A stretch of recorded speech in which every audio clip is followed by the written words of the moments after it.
Jy luister na Perspektief, 'n program van Radio Skriptura. Welkom.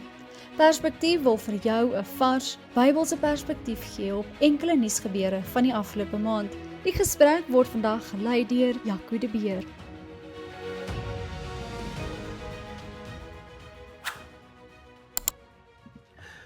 Goeiemôre almal, is lekker om vandag weer saam met julle te gesels in 'n perspektief episode, perspektief op April 2026, toe ons oë uitvee, is ons al in Mei maand, en dis vir my lekker om vanoggend saam met julle te gesels, ook saam met Jaco de Beer, daar uit die Republiek van die Kaap uit. Hoe gaan met jou? Ja, goed, die Kaap is Hollands, dis wol. Met reënerig, dan die Kaap Hollands, dis hoe die Kaap is. Ek is bly vir reën daar by julle. Hier by ons reën die afgelope ruk ook vreeslik baie, en dis so half abnormaal, en dit begin nou vir van die boere uitdaging te raak, want hulle kan nie op hulle lande inkom nie, so van die gewasse is maar besig om skade te kry, maar ons hou aan vertrou, die Here sorg, hy is in beheer. In vandag se episode het ons 3 onderwerpe uit onlangse nuusgebeure wat ons oor gesels en in 'n Bybelse lig daarna kyk. Die eerste onderwerp gaan oor genadedood.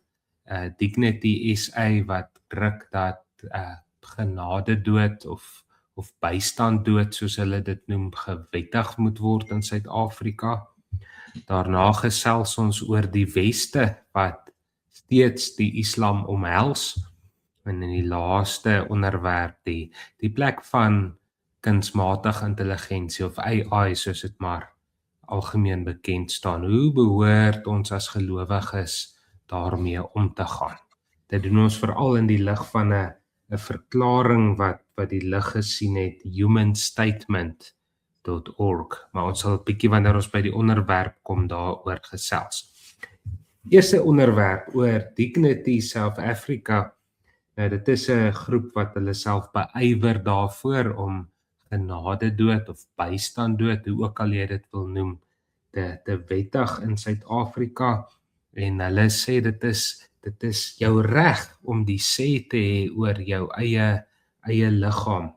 So hulle stel voor dat mens binne volgens hulle baie streng kriteria sou kon kies om of self jou lewe te neem of met die bystand van iemand anders, veral wanneer jy swaar kry, erg ly.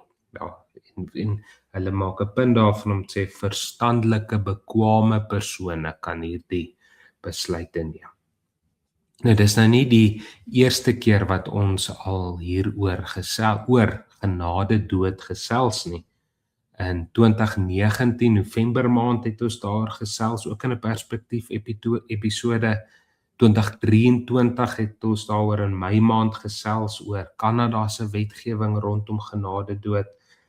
En dit laat 'n klomp vrae net by mens opkom. En die vraag seker maar, hoe moet mens as gelowiges daarna kyk? Want hulle verpak dit mooi, dis sulke versagtende woorde wat gebruik word, bystanddood en genadedood. Dit laat my nogal dink aan die media en so wat deesdae nie meer oor selfmoord praat nie, maar oor selfdood praat.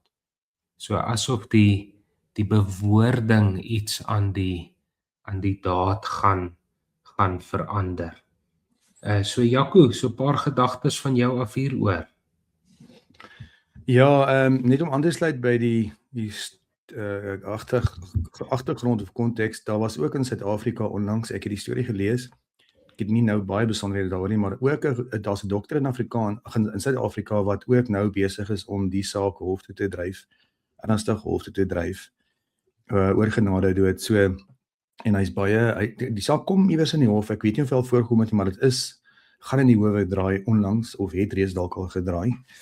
Ja, hulle die Hooggeregshof genader. Ek weet nie of die saak nou al gedien het nie, maar Ja. Ek het dit iewers gelees, ek het dit nou maar net per toeval by my gedagte gebring toe jy daaroor praat. So wat ek probeer sê daardeur is, die dinge is maar ook hier, Suid-Afrika ken ons as 'n interessante mengsel van kulturele marxisme, maar ook sterk liberalisme, nê? Die twee meng nogal hier by ons en deel van die liberalistiese agtergrond is ons regering en ons kultuur in Suid-Afrika is hierdie tipe goed nogal voor op die agenda. En so as 'n baie harde dryf. Ek het onlangs ek luister soms Cape Talk, dis 'n gesels radio of talk radio soos hulle sê, dan word hierdie tipe onderwerpe nogal baie bespreek. En toe is hierdie onderwerp ook daarop. So ja, vir ons as Christene sien ek binne die volgende paar jaar wetgewing wat hierdie tipe dinge gaan begin hier in ons eie land gaan begin regverdig. So ons het al reeds gepraat oor Gerry, ons as Christene moet 'n duidelike standpunt begin stel. Wat is lewe? Wie gee lewe? Wie is in beheer van lewe? En oor hierdie sake, ons moet duidelik uit onder mekaar kom, want ek het al na hierdie argumente geluister op radio. En van dit, Paulus skryf daar, as hy oor die valse lering skryf, ek kan nie onthou wat 'n brief sê hy nie, dan sê dit in die Engels, the arguments are plausible. Die argumente is goed aanvegbaar en is goeie argumente op 'n manier. En in as ons Christene nie goed toegerus oor hierdie tipe onderwerpe is nie, dan kan 'n mens humanisties daarna kyk en sê, maar ene mense, as iemand so swaar kry en so geweldig ly, wil julle vir my sê is verkeerd om so 'n persoon te sê, maar ek wil nie net weer lewe nie. So ja, hierdie onderwerpe is by ons en ons as Christene sal onsself moet goed toerus hieroor en ons sal moet 'n duidelike getuienis moet wees van wat is lewe en wie gee lewe en hoe 'n land ook sy wette moet opstel ooreenkomstig God se woord en daar word baie keer geredeneer, maar as 'n regering ongelowig is, dan maak dit nie saak nie. En dit is wat die Bybel vir ons leer nie. Romeine 13 sê dat enige regering word deur God aangestel vir die goed van die mense. Die vraag is wat is die goed vir die mense of vir die land? En ek onthou in Calvin se instituties se voorwoord iewers in sy instituties skryf hy vir die koning Charles dink ek die 3de, skryf hy vir hom en hy sê vir hom, as jy hierdie land wil goed regeer, moet jy regeer volgens die 10 gebooie van God, ongeag of hy nou 'n ongelowige was of nie. So ja, dis wat ek graag sou wou sê op die stadium. Ja. Jy het my nogal verbaas toe jy sê, toe jy vir Paulus in Engels aanhaal, ek het altyd gedog hy is Afrikaans, maar okay, right. Ek so na Paulus verwys, soos jy praat van ons moet mooi getuienis kan lewer en self weet natuurlik wie die sê oor lewe het. Filippense 1 waar hy oor sy eie lyding praat, daardie stadium wat hy dan sê, maar ek verlang daarna om heen te gaan en by Christus te wees. Ja. En dan is hy verder gaan, maar die besef dat hy nog hier is, gaan daaroor uit 'n roeping. Hy sê nie ek verlang daarna om heen te gaan, so ek gaan nou iets daaraan doen, sodat ek kan heen gaan nie. Ja. En dan in die Ou Testament, 'n deel wat ons ook al voorheen baie na verwys het, glo ek Psalm 139, God wat beskik oor lewe, wat lewe bymekaar sit, ons gesien het in die moederskoot, en wat dan die dae van ons lewens bepaal het, neergeskryf het. Hy is die een wat in beheer is. Daarmee saam, soos ons al voorheen ook gesê het, om regtig 'n getuienis hieroor te kan lewe, moet ons as gelowiges baie mooi verstaan wat die plek van lyding in ons lewens is. Dis nie buite God se beheer nie, hy gebruik dit om ons heilig te maak. En wanneer ek dit sê, onderspeel ek glad nie die verskriklikheid daarvan nie, die intense seer kry en swaar kry nie, maar ons moet mooi kan dink en besin oor die lewe en oor lyding, dan die besef maar die Here Jesus Christus het die sonde en die dood oorwin en hy regeer ook oor lyding nou. En hy gebruik dit. Dalk so laaste opmerking net van my kant af. Hulle stel natuurlik voor dat daar baie streng kriteria toegepas moet word. Wanneer jy nou vir iemand hierdie geleentheid sou gee om hom of haarself dood te maak. My vraag is maar net, hoe lank gaan hierdie kriteria geld? Want ons maak al ongebore mense dood as hulle vir ons ongerieflik is baie keer. Natuurlik daar's uiterste omstandighede soms ook, maar dit gaan baie keer oor ek wat net my eie lewe wil leef. Hoe lank is dit voor ons dan nou sê wel, daar is ander mense wat as ons dit so plat wil stel, 'n las op ons is. Moet hulle nie maar ook maar net doodgemaak nie. Dan kan jy maar dink aan baie verswakte mense, jy kan dink aan verouderde mense. So jy deur 'n preekie te gee, hierso maak jy 'n deur oop vir baie lelike dinge. So die oomblik wat jy wegbeweeg van God het die sê, God is in beheer. En die oomblik wat jy sê, maar die mens neem God se plek in, dan dit kan nie goed gaan nie. En ons sien dit, en ek dink ons moet mooi jou waarskuwing ter harte neem. Ons as gelowiges in Suid-Afrika moet 'n getuienis aanhou lewer, want dit gaan regtig een van die dae is dit wetgewing. Ja. Ek wil graag by 2 dinge aansluit, maar kom ek sê net eers, ons moet absoluut verseker sê, die Bybel is glashelder hieroor. Daar is geen grond vir genade dood nie. God gee lewe, God is die bepaler van lewe, en God is die een wat bepaal wanneer jou laaste sekonde op hierdie aarde geleef sal word. En om dit in jou eie hand te neem, voor daai tyd, is moord. Dit is so eenvoudig duidelik soos die Bybel dit maak. En dit is die getuienis wat die kerk duidelik moet uitleef. Die probleem met hierdie tipe stelling, ons leef in 'n wêreld van, kom ons noem dit, die publieke omgewing, leef op emosionele teologie. Nee? Hoe meer emosioneel jy jou saak kan stel, hoe meer gewig dra jy. Nou as jy na hierdie sake gaan luister, ek het al geluister na hierdie gesprekke, dit gaan absoluut nie oor emosies. Die algemene ding hierso is, dit is liefdeloos. Net soos ons met die hele gesprek van die homoseksualiteit gehad het, en homoseksuele huwelike, liefde is liefde. Die hele ondertoon van hierdie gesprek is, dit is liefdeloos as jy nou vir my sê, iemand moet in die ergste kanker sit tot die oomblik dat hy sy liggaam uitblaas.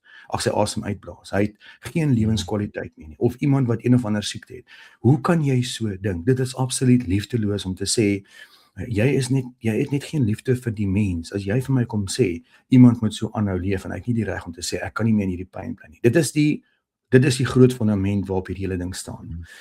Die Here, en ek wil aansluit op hierdie punt aan wat jy gepraat het oor lyding, baie subtiel in ons westerse middelklas, en ek wil aspres ook sê gereformeerde wêreld, het daar hierdie ding ingebeweeg van gereformeerde, goeie Christen is hierdie middelklas persoon. Jy weet, hy hoef nie skatryk te wees nie, maar hy moet ook nie doodarm wees nie.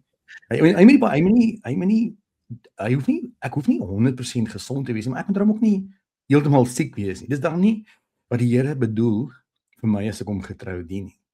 Nou, binne in daai boksiekie val hierdie genade dood ding. Ons as Christene. En daar moet ons duidelik wees. Dat selfs in die grootste lyding het die Here dit gegee. Soos met Job. As dit Job getref het, was die doel met 'n getuienis van wat is die geloof in hierdie lewende God.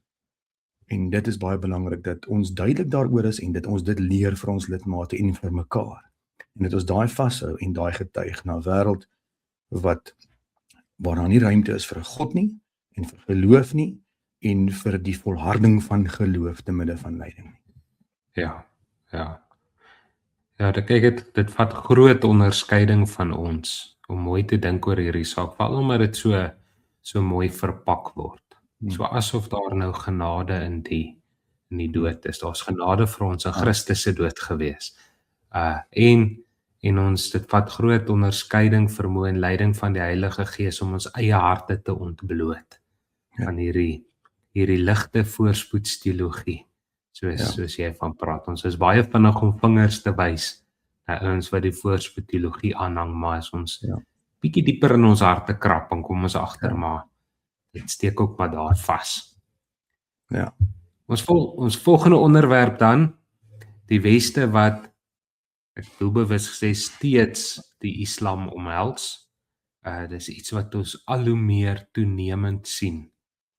Die Islam is besig om die westerse wêreld oor te neem.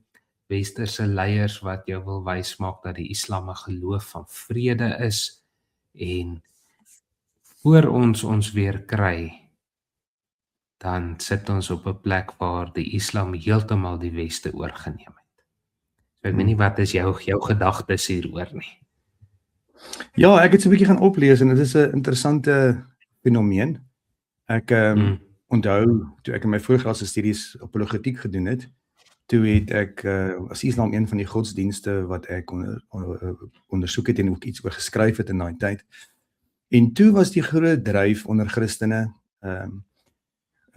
hierdie gevaar, hierdie amper rooi gevaar van Islam, as ek dit so kan stel.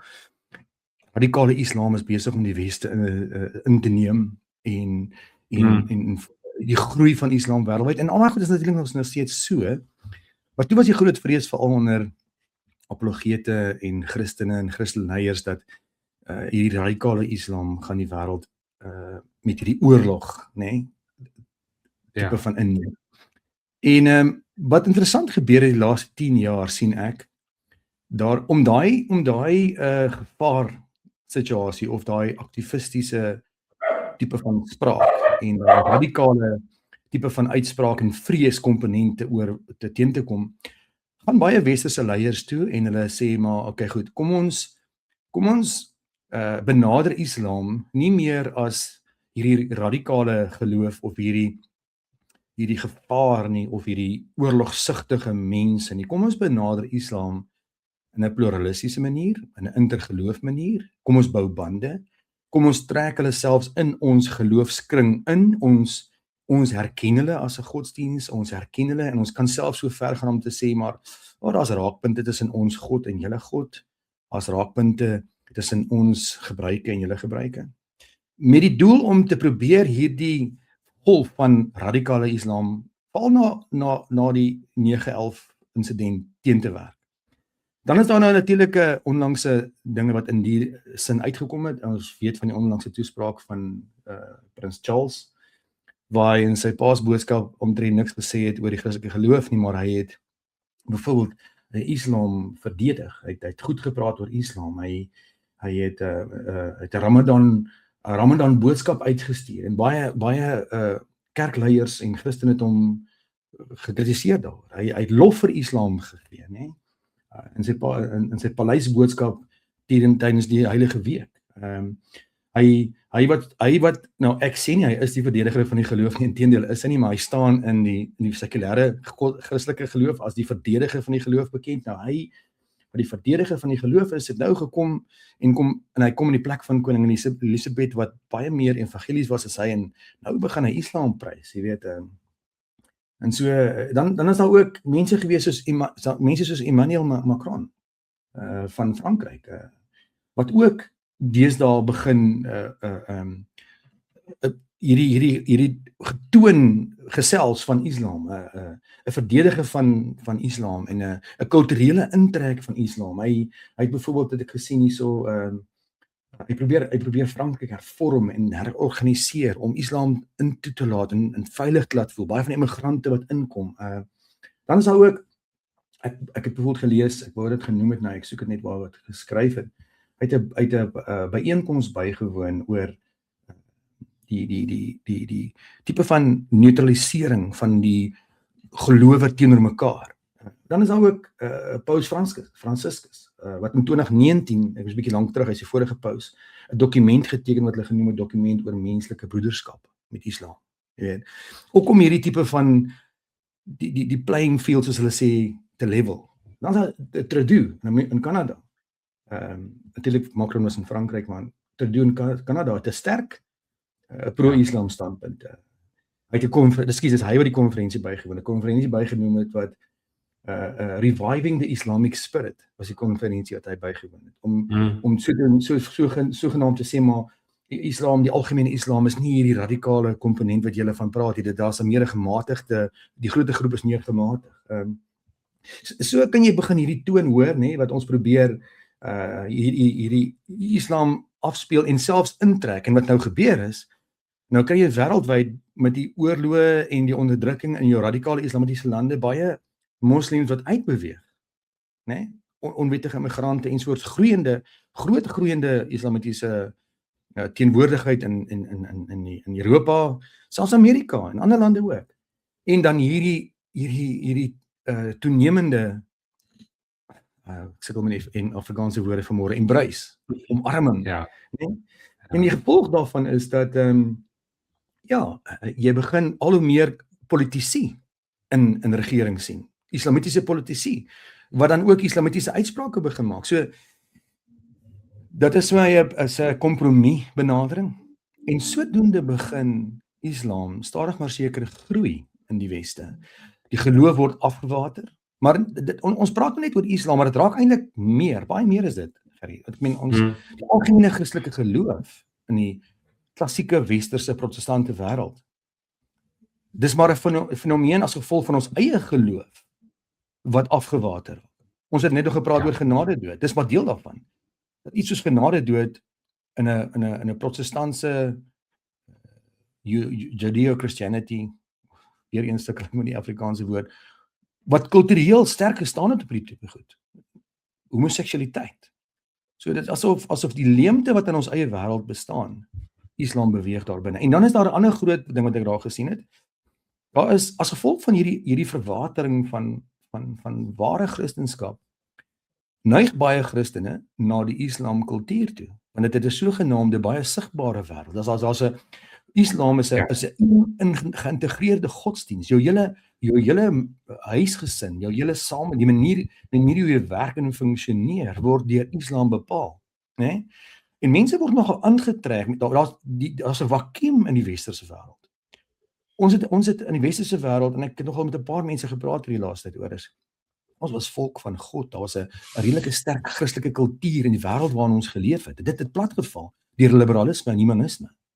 En skielik kom Islam in daai gaping in, en Islam bied hierdie sterk kulturele, sogenaamde etiese morele waardes aan.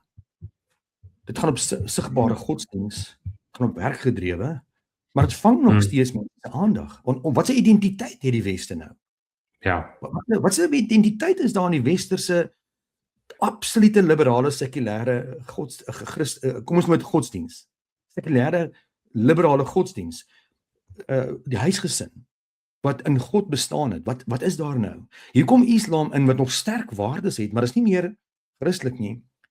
En dit het 'n sterk kulturele komponent en dit lyk of baie sogenaamde westerses wat nou nie eens meer Christene is nie, wat sê hulle is Christene, hierdie tipe kultuur begin aanneem en dan val hulle daarvoor. En so sien ons hierdie intrek van Islam al hoe meer in die Weste.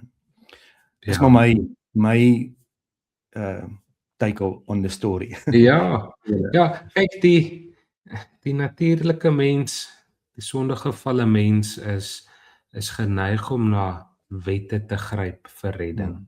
Ek gaan myself red. Daarom is die Islam dikwels so aanloklik. Hier's presies wat jy moet doen. Jy moet nou so 'n verkeerde dag bid, jy moet al hierdie doen, al daardie doen. Natuurlik wat meeste mense mis is dit is sonder die troos. En nêrens kry dan die waarborg as jy al hierdie dinge doen, dat Allah, hierdie afgod wat jy aanbid, jou nou gaan verlos nie. So 'n boek soos die brief aan die Galasiërs het nogals baie vir ons te sê hieroor, waar ons redding lê. Wat ook gebeur, en dit is so interessant, is om te sien dat die sosiale marxiste en die radikale islam vreemde bedsmaats geword het. Jy weet, dit is so asof hulle na dieselfde rigting toe neig, en dan kry jy gevalle wat, en ek laat my nou glad nie uit oor die oorlog in Iran nie, maar mense in die Weste wat die radikale moslimregering van Iran ondersteun, wat sê maar dat hulle is, en dan sê hulle eintlik, maar dan is hulle mos maar reg om mense in hulle duisende dood te gemaak het, wat net hulle stemme teen die regering opgehef het, of dan is hulle mos reg om vroue dood te maak, omdat hulle nou nie 'n lappie gedra het op hulle koppe nie, en allerhande sulke dinge. So, ek dink ons moet baie wakker wees hiervoor, wat in die Weste gebeur. Die Weste het deur 'n bloeitydperk gegaan van groei en vooruitgang, omdat die Weste op die Christelike geloofse beginsels gebou was. En toe die mense hulle rug op God gedraai het, en nou teen sy beginsels ook begin draai, dan sien ons die gevolg daarvan. Dat wet en orde nie meer gehandhaaf word oral nie. Mense wonder oor iets soos wat is waarheid, wat is 'n man, wat is 'n vrou. En die gevolg is die Islam het in daardie vakuum ingeklim, duiwel is listig, hy's nie lui nie. En dan sit jy nou met dele in Europa waarin die polisie nie eers meer wil ingaan nie. Kan ingaan nie. Ja. En die Islam het so oorgeneem. So ons moet net wakker wees hiervoor en dan altyd hierdie mooi boodskap wat die wêreld vir ons wil voorhoude. Geloof van vrede. Ons almal aanbid eintlik dieselfde God. Ons as gelowiges moet baie duidelik weer eens, so jy het by die eerste onderwerp gepraat van ons getuienis wat ons moet lewer. Ons moet baie duidelik wees. As ons glo dat Christus die verlosser is, dan is daar nie 'n ander manier nie. Enige ander manier kom van die bose af en dit lei na die ewige dood toe. Ja. Ek wil graag sê nie. Ja, ek wil graag twee woorde bysit. Globalisme en intergeloof. En hierdie twee het hande gevat. En die doel is om sogenaamde wêreldvrede te bewerk, né? Want daar's hierdie fenomene wat nou sê, okay, goed, as ons intergeloof begin werk en ons hierdie globale wêreld skep wat intergeloof werk en daar is nie meer 'n groot waarheid nie. Al godsdienste het forme van waarheid. Jy weet, daai relativisme tipe van benadering, daarmee gaan ons al hierdie oorlog en goed te stop en gaan die wêreld een globale ekonomiese hub wees waarin ons almal tog net lekker kan saam bly. Dit is wat begin posvat het in die weste. Binne hierdie hele ding, Gerry, is daar vir my 'n groot ding wat ek die laaste tyd baie aan dink is die kerk. Dink aan die volk van God. Hierdie idee van volk van God, vra ek myself baie vrae deesdae daaroor. Nou, ek praat nie van teonomie of Christelike nasionalisme aan die een uiterste kant nie. Ek dink daar's elemente in Christelike nasionalisme wat ons is 'n wêreldwye geloof deur God, ons is sy verbondsvolk.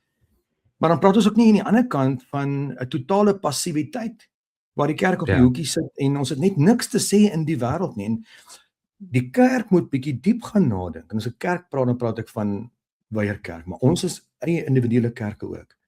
Ons moet diep vrae vir ons gaan vra. Diep vrae vir onsself gaan vra. Wat is die roeping van die kerk in hierdie wêreld?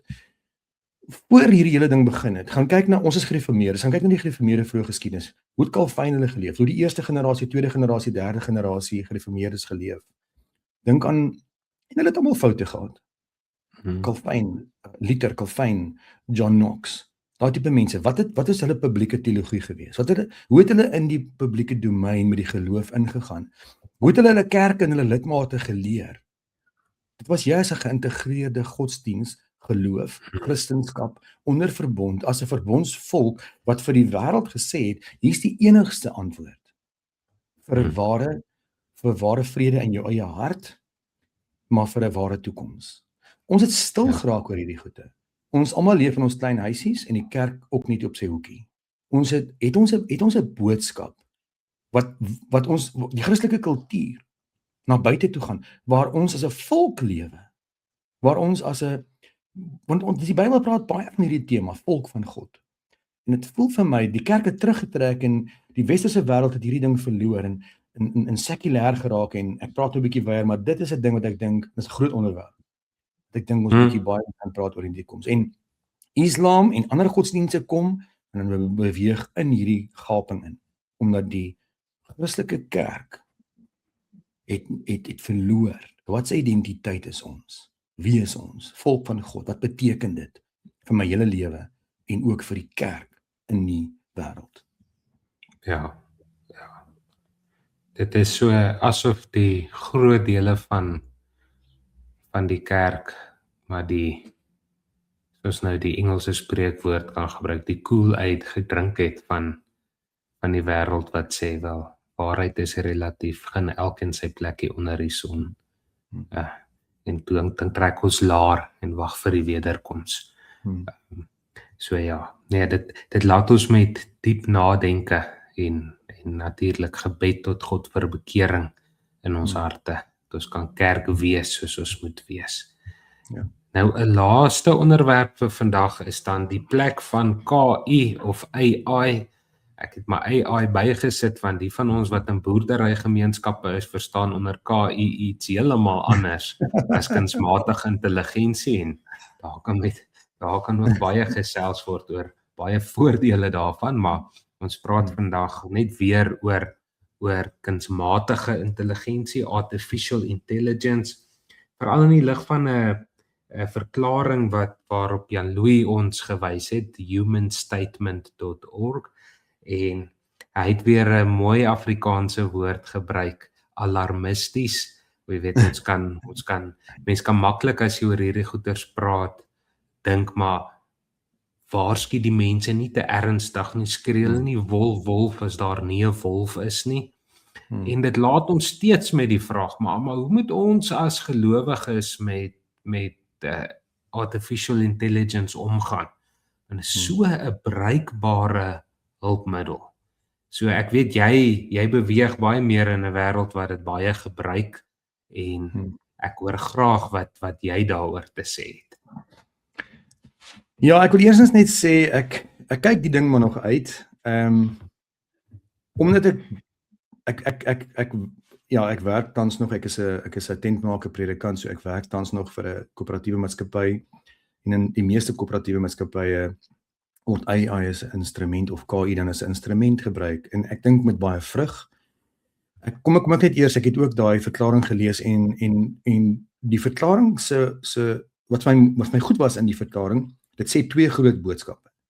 Dit praat eerstens oor die en ek gaan nou 'n Anglisiese woord gebruik, want ek weet nie wat dehumanization beteken nie, maar kom ons sê die ontmensliking of die menslikheid van die mens word weggevat deur alles met AI voor. So die Engelse woord weer is die front end of die voorkant waarmee mense ontmoet word nou AI of KI, nie meer 'n mens nie. So daai verklaring probeer sê AI is nie sleg nie, want hulle sê dit dan in daai inleidende paragrawe, praat hulle van die verantwoordelike en die goeie gebruik van 'n goeie tegnologie. Maar wat met enige ding is en wat ek ook hiermee wil sê is, en ek val so 'n bietjie rondom my gedagtes, maar toe ons die COVID gehad het die soortgelyke ding gebeur, nê? Die onmenslikheid. Ons het gevoel hoe koud COVID was, nê? Dit is net elke mens net 'n statistiek. Die menslikheid is totaal weggeneem gewees uit die mense. Die dryf was net om te kyk hoe ons die getalle kan afkry van mense wat nie moet doodgaan nie, en kontak het nie meer saak gemaak nie. Ons is absoluut geïsoleer. En ons het daar al begin sien dat die wêreld sy begrip van menslikheid besig om te verloor. Dink ook aan oorloë, selfs voor KI groot geraak het. Oorloë het 'n afstand knoppie geraak, soos dat jy speel 'n game. Jy stuur 'n bomwerper daar ver weg en hy gaan, en hulle wys vir ons al hierdie video's hoe bom jy 'n gebou of mense, en dit raak soos 'n game. So die wêreld het met sy tegnologie, nie net uit KI nie, wêreldwyd het die menslike faktor, die beelddraer van God, die mens verloor, vlees en bloed, begrip verloor. Genadedood is deel daarvan, dink ek. En dit sluit aan by ons eerste punt dis maklik nou om te sê spuit 'n ou en is verby. Want ons het soveel dinge beskikbaar. Jy kan iemand sê, in die ou dae het ons iemand gehang of hy's in 'n elektriese stoel. Dit was baie grafies, dit was erg vir die menslike oog om te sien. Maar deesdae klim jy, dit is baie klinies, is mooi skoon, jy sit in 'n stoel. Ek weet nie of hulle wat hulle gee nie, as hulle nou, weet dit so sagter. So ons het heeltemal die menslikheid verloor. En nou kom KI is net deel van daai vrug. En ons wil besighede vervang, die call centers. Ek kry ek val weer terug in 'n gedagte. Ek kry die week 'n oproep van 'n KI agent. Ek het duidelik gehoor dit is nie 'n mens nie. Hy vra my 'n vraag. Ek dink is 'n mens wat met my praat, en ek antwoord die vraag. En hy gaan net rambel voort, en ek besef toe hierdie is nie 'n mens nie. Hierdie is 'n KI agent. Call center word vervang met KI agente. Dit is die groot ding wat hierdie belydenis wil aanspreek. Maar aan die snykant wil ek ook sê ek werk in 'n wêreld waar KI baie suksesvol gebruik word, goed gebruik word. Ek het vir julle in die week 'n kort dingetjie geskryf oor die voordele daarvan. Ek sien geweldige voordele ook daarin. Daar's die algemene man, die klein man saak, die entrepreneur kry skielik iets in sy hande. Grafiese ontwerp was altyd 'n baie spesifieke ding wat iemand kon doen waarvoor jy baie betaal het. Nou kan ek vir my flyer van my besigheid laat maak met met kunsmatige intelligensie. Ek is nie 'n boekhou ou nie en ek kan nie 'n boekhouer hier nie. Ek kan kunsmatige intelligensie gebruik om my te help met my boeke. So dit bemagtig op 'n sekere plek, maar daar is hierdie gevaar van nou sien mense gaan hulle werk verloor. Maar ek sien ook weer en ek het met iemand gesels ook daar so daar is die gevaar, maar ek dink dit bemagtig ook weer 'n sekere groep mense. En die mense moet kyk in die toekoms hoe speel die ding uit. Gaan die voordele vir die gewone persoon en die entrepreneur en die kleiner persoon wat goed wees en dalk meer stimuleer in daai rigting of jy weet so daai tipe ding gaan nog uitspeel, maar wat ek op die einde in slotsom wil sê is enige iets wat kom is 'n tegnologie hierdie. Dit is mense reageer op partykeer asof dit soos daar in die ou dae gedink het. Onthou dit die TV inkom. Ek onthou ek was 5 of 6 jaar oud toe ons het nog nie TV gehad nie, maar bure van ons het TV gehad. Ons het al die dae gesit kyk. Een keer 'n week mag ons aan TV kyk. Want daai tyd was dit die anti-kris hoor. Toe daai kassie in jou kamer inkom met baie gereformeerdes gesê dit is die anti-kris en baie Christene sê anti-kris en vandag sit ons met media. Hoeveel lande is al bereik deur media? Dink aan Facebook. Facebook is een van daai goed baie soos KI. Dit is so sleg aan die een kant, maar het ook baie goeie goed aan die ander kant gebring. Selfs met ons het dit beleef met COVID en die virtuele dienste debat wat ons nou al gehad het en nog steeds het. Daai is die gevaarkant, maar dink ook weer aan hoe baie mense tog baie vrug put uit deur aanlyn streaming en so wat ek probeer in 'n neetop sê is en wat ons as Christene op die oomblik 'n fout maak, ons hardloop weg van die dinge van ons het net een boodskap en dis wat Jan Louis probeer sê, die alarmist boodskap. Nou ek praat nie vir Jan Louis nie, ek gebruik sy woord. Ons moet hierdie ding betree. Ons moet hierdie terrein betree. In die begin maak ons die fout om weg te hardloop daarvan af. Dalk gaan ons op 'n stadium vir mekaar sê KI is verbode. Maar ons moet dit sê terwyl ons dit betree het en dit regtig goed met God se oë en die Bybel se oë onderskei het. Ons moet die tegnologie verstaan sodat ons regtig in diepte 'n behoorlike uitspraak daar kan neem. En as ons dan eendag vir mekaar sê Christene bly weg, dan weet ons hoekom ons dit sê. Dan sê ons dit nie blindelings nie. Ja. Ek dink wat jy sê oor die verontmensliking is baie belangrik. Jy het nou genoem van die voordele van mense wat nou nie grafiese ontwerpers is en wat nou mooi advertensies kan maak, maar kyk maar bietjie, hulle almal lyk amper dieselfde. Teenoor 'n goeie grafiese ontwerper, jy kan net so duidelik sien, hulle sien dinge op 'n ander manier as wat ons doen. Ek is elke week byvoorbeeld is ek verstom oor die grafika wat Clarinda gemaak het vir ons episodes byvoorbeeld, hoe presies hy dit kan raakvat. So die belangrike is om dit as 'n hulpmiddel te sien. Dit is 'n hulpmiddel en ons moet hom reg bemeester. Die mens is geroep om te heers. Die mens is die kroon van die skepping. En ongelukkig sal mense en ek dink iets wat KI doen is dit ontbloot die mens se hart. Mense sien hierdie nou as 'n ding van hier's nou vir my 'n manier om baie lui te wees. Al my werk uit te kontrakteer sonder dat iemand dit agterkom. Laat my nog baie aan die toring van Babel dink, die verkeerde gebruik, tegnologie, hulle het geleer hoe om bakstene te maak, en maar hulle het dit gebruik dan om hulle hemel op aarde in die hemel te kom sonder God. En ons moet daarteen waarsku. Enige hulpmiddel of tegnologie wat verkeerd aangewend word, wat gebruik word om God of die mens buite die prentjie te laat, moet ons baie versigtig voor wees.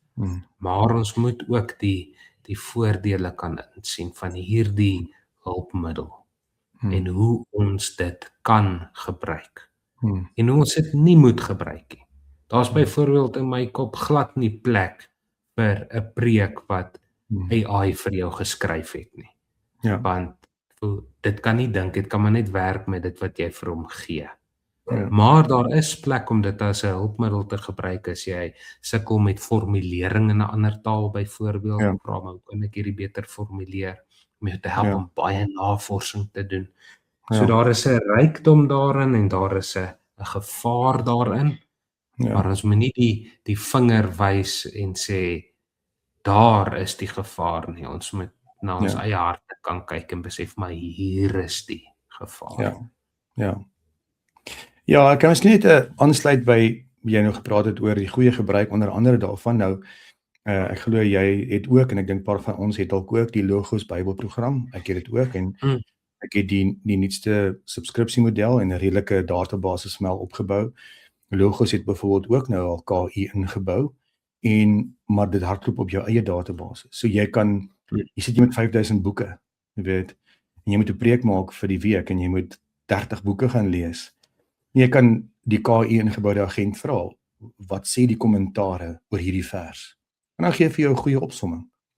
So dis in daai opsig weer 'n baie positiewe gebruik. Jy kan vir hom vra, luister, hierdie Griekse woord, wat sê die leksikons en goed oor hierdie Griekse woord? En dan gaan hy daai spesifieke woord in al jou bronne vir jou opsoek en vir jou teruggee. So ek sien dit as 'n positiewe gebruik. En soos met enige iets, mense dink dit was uniek geweest voor KI. Ek meen in ons studies al het hulle vir ons geleer, wanneer begin jy 'n kommentaar gebruik? Ten eers jou eie werk, ten eers jou eie eksegese. En dan gaan kyk of wat jy sê in die kommentaar jou bevestig en dan wat jy byleer kan jy ook gebruik op is in jou eie woorde en jou eie weergee daarvan. So ons het al reeds daai risiko gehad voor KI daar was dat ek net so kon copy en paste uit 'n kommentaar uit of uit 'n preek uit wat op die internet is. So nou kom KI in die prentjie en ons dink baie verander. Ja, dit verander in 'n sekere sin, maar die beginsels agter KI en dis wat jy gesê het, is die verantwoordelike gebruik van kommentare voor KI daar was en van KI se instrument wat na die tyd nou daar is. Die uitdaging bly dieselfde, dit lê in my en jou hart. Ek klim op daai preekstoel sonoggend. Ek moet in my eie gedagtes vir my vra, as hierdie my preek. Ek het instrumente gebruik, ek het kommentare gebruik, ek het dalk raad vir jou gevra, het ek net wat Gerry vir my gegee, net so gekopie en paste in my preek of het ek het gaan verwerk en dit dalk in my eie manier gestel?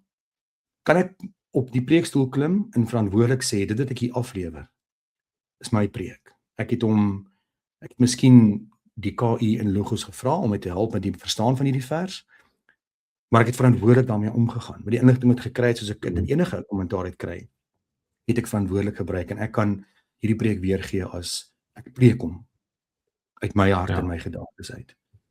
Dit is die kern van die saak. Soos enige instrumente wat rondom ons lê, wat tot ons beskikking is. Jy hoef nie KI te vra om vir jou preek te skryf nie. Jy kan 1970 John Piper preek vat in Afrikaans laat vertaal in 'n preek. Die beginsel is dieselfde, die verkeerd is dieselfde. So dis nie asof 'n KI nou uniek is in die fout wat ons gaan maak nie. Ons kan dieselfde fout pleeg, dieselfde sonde pleeg, sonder KI. Dit gaan oor my en jou, wat besluit. Wie en wat is ek voor God? En hoe gebruik ek die dinge wat om my is? Wat gebruik ek en wat gebruik ek nie? En dan kan ek met my gewete voor die Here staan en sê, ek preek vir die gemeente, boodskap, wat ek glo, ek van die Here gekry het, deur sy woord.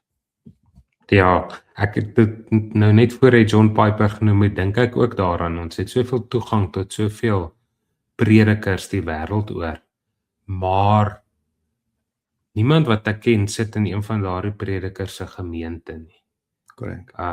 En jy kan sulke mooi preke, goeie preke hoor, maar dit is nie jou predikant wat by jou geroep is om jou te bedien nie. So dat ons nie verontmenslik word op verskillende maniere nie. Dit was nou weer 'n baie lekker episode gewees, Jaco. Ons het lekker gesels en lekker wyd geswem op sekere punte ook wat nodig was. En my bede is dat dit vir ons kykers en ons luisteraars ook 'n opbouende episode was en julle help om julle gedagtes aan die gang te kry oor hierdie onderwerpe. En ons hoop julle het 'n baie geseënde dag of aand vorentoe en dan sal ons as die Here wil mekaar weer binnekort sien. Totsiens.